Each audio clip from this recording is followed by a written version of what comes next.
Kilián, egy olyan helyre hoztalak, ami a környéken egy különleges helynek számít.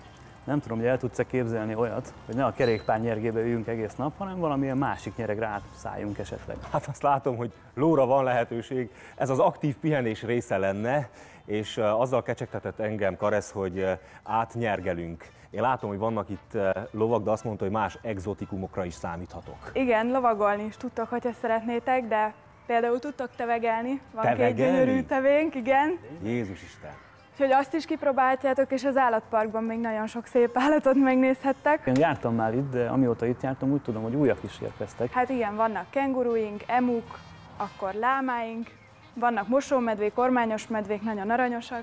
Hogy alakult ki ez a kis állatpark, vagy állatkert szint? Hát nézd, először volt néhány lovas kijárt, egyre több lovas járt ki, és akik kísérték, szülők, barátok, mindenki, ugye nem tudtak mit csinálni, itt egy-két órát lovagoltak, és addig itt unatkoztak, lézengtek. Aztán először lett egy-két állat, és egyre több, és így kialakult. Tehát most már nem csak a lovasok járnak ki, hanem családosok, gyerekesek, nyaralók, mindenki.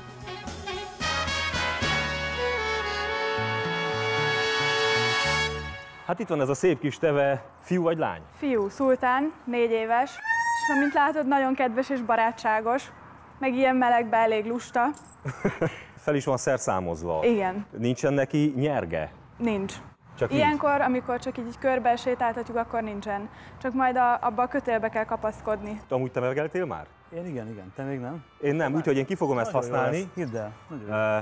Kapaszkodjak nagyon? Igen, és arra figyelj, hogy dőljél hátra, miközben föláll. Oké. Na szia, Szultán, ugye? Igen. Na szia, Szultán. Nagyon profi vagyok.